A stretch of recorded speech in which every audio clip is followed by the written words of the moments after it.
Você já imaginou a final de um campeonato continental com menos de 20 mil pessoas no estádio? Esse ano, as imagens aéreas do estádio Mário Kempes, na final da Sul-Americana, causaram uma sensação estranha, de vazio. Em 2021, na final entre Red Bull Bragantino e Atlético no Uruguai, rolou muito parecido ou pior. E o maior motivo para essas finais ficarem com cara de jogo-treino é uma estratégia da Conmebol que um dia foi polêmica, mas agora já é um fiasco. A final única na América do Sul está causando questões desde 2019 e não tem previsão para acabar, assim como a discussão sobre ela. Meu nome é Pedro e eu vou te explicar isso agora, aqui no Ponto a Ponto.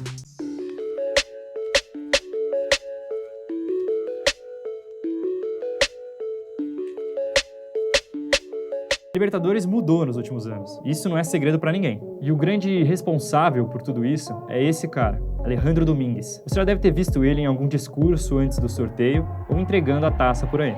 Ele, assim como a maioria dos cartolas ligados a altos cargos na FIFA, é especializado em marketing e gosta de aparecer. Quando chegou na presidência da Conmebol em 2016, a intenção era revolucionar a competição, o que aconteceu, mas para ele ter apoio para fazer isso, uma série de eventos ajudaram. Em 2017, quando o Flamengo e Independente decidiram a final da Sul-Americana, o Maracanã virou um cenário de guerra, com centenas de torcedores invadindo para assistir ao jogo e causando uma confusão dentro do estádio. Mas em 2018, o argumento de que a final em ida e volta tinha que acabar venceu quando rolou o atentado ao ônibus do Boca Juniors, o que fez a decisão ser levada para a Europa.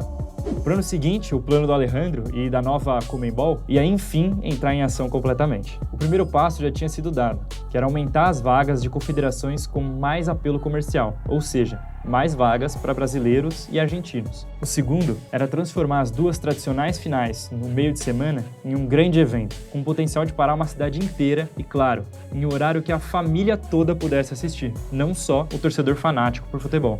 E a cereja do bolo, ter o comando total das transmissões dos jogos. Assim, a Conmebol teria mais poder sobre os contratos com patrocinadores, além de tirar dos clubes o controle dos mandos de campo. E esse talvez seja um dos pontos mais decisivos para mudar completamente a Libertadores do jeito que a gente conhece. A ideia é modernizar, mas quando esse plano foi anunciado, teve muita gente questionando, porque, objetivamente, a medida afasta o torcedor mais pobre do estádio.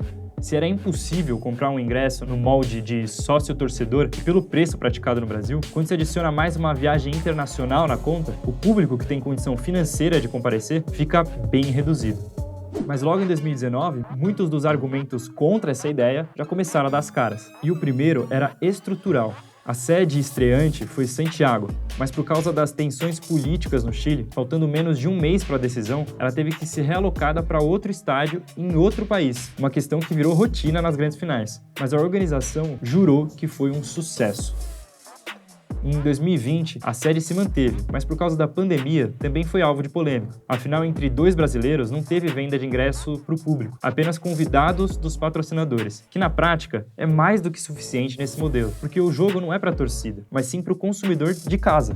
Quando, enfim, depois de 3 anos, com a sede definida e público, o que se viu foi uma insanidade nos preços. Uma viagem para a capital no Uruguai tinha pacote sendo vendido a R$16 mil sem ingresso. E para a final da Sul-Americana, só o ingresso ultrapassou os $100 por pessoa e o resultado foi uma final aberta ao público, mas com essas imagens.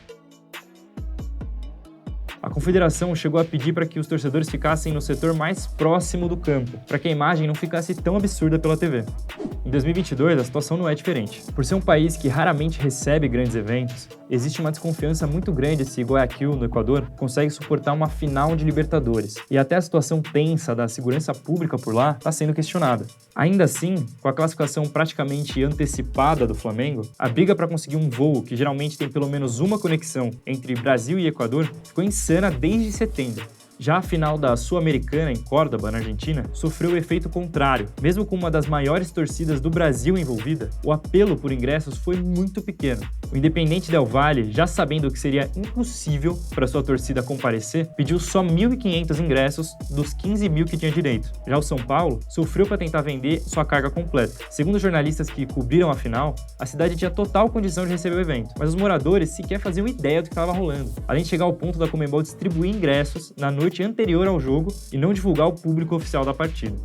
A final moderna da Libertadores vai continuar sendo uma final de Libertadores, e isso vende. Para 2023, o plano é pagar um valor ainda maior para os clubes de premiação em cada fase. o que não muda desde 2016. Mas com o tempo, esse experimento está mostrando que quem pode pagar vai a qualquer lugar para assistir o jogo de perto. E sedes como Miami e Paris se tornam cada vez mais atraentes. E o modelo tem tudo para ser replicado. De acordo com o jornalista Vitor Sérgio Rodrigues, da TNT, a CBF planeja fazer o mesmo com a Copa do Brasil a partir de 2023. E você, o que você acha da final única na América do Sul? O futuro do futebol é esse mesmo ou tem outras soluções? Deixe sua opinião nos comentários e continue acompanhando os próximos episódios do Ponto a Ponto. Até mais!